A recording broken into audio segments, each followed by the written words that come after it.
péninsule du Yucatan, au Mexique, il y a 13 500 ans.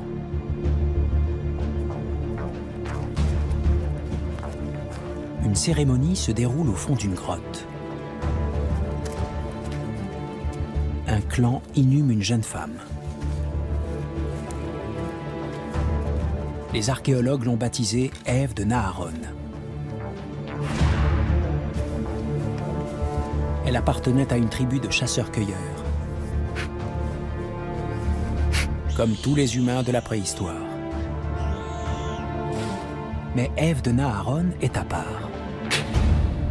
Elle serait la toute première américaine de l'histoire. Ces ossements sont les plus anciens jamais mis au jour sur l'ensemble du continent.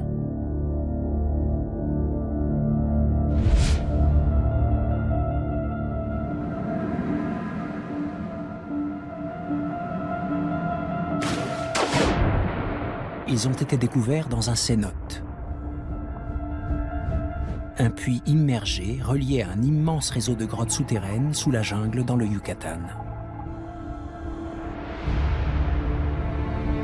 Les salles sont vastes comme des cathédrales, et les tunnels si étroits qu'ils paraissent presque infranchissables.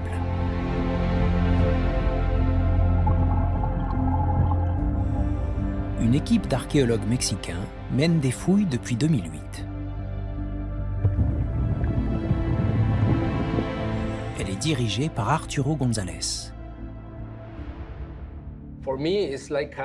C'est l'archéologie comme j'aime. On n'a pas besoin de creuser, il n'y a pas de poussière, et on voit tout.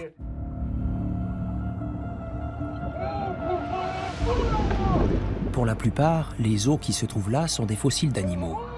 Mais quelques-uns sont des restes humains de l'époque préhistorique.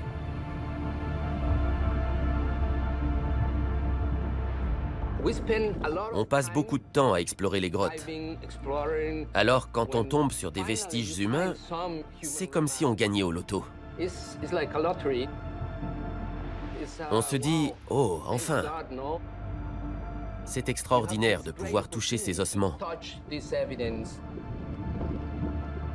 Ils constituent un lien très fort entre le passé et l'avenir. Mais que font ces ossements humains sous l'eau? Ils n'ont pas été poussés par le courant. Par conséquent, les corps ont dû être déposés dans la grotte avant qu'elle ne soit submergée. Lors du dernier maximum glaciaire, il y a 22 000 ans, la quantité d'eau gelée dans les immenses étendues de glace était telle que le niveau des mers et des océans était inférieur de 120 mètres à celui d'aujourd'hui. La forme du continent américain était alors sensiblement différente.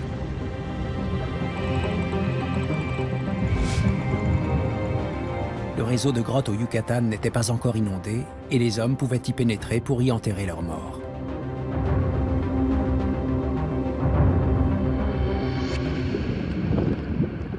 Cette période a pris fin il y a 8000 ans.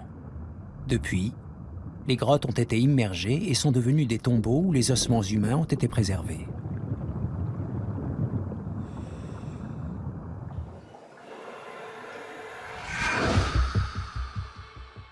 Au total, Arturo González et son équipe ont remonté 8 squelettes. Jamais autant d'ossements humains préhistoriques n'avaient été retrouvés sur un seul site en Amérique du Nord.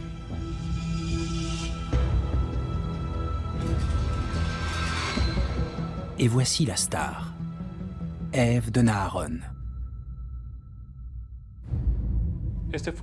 C'est le premier squelette qu'on a découvert dans les grottes, et le plus ancien également. On sait que c'était une femme parce qu'on a retrouvé les os des hanches, très différents de ceux d'un homme. Le crâne aussi est un bon indicateur du sexe d'un individu. Celui d'Ève de Naharon est très délicat et correspond donc à celui d'une femme jeune. À sa mort, Ève mesurait 1,40 m et était âgée d'une vingtaine d'années. D'après la datation au carbone 14, elle serait décédée il y a 13 500 ans.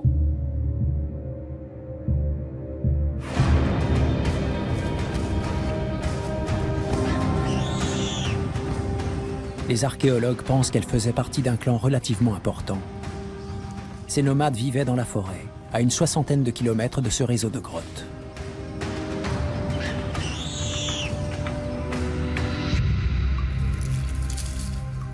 Ils n'y venaient que pour y enterrer leurs morts.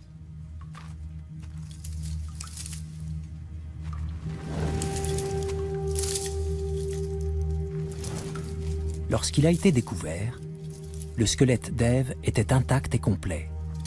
Il reposait à 400 mètres de l'entrée la plus proche.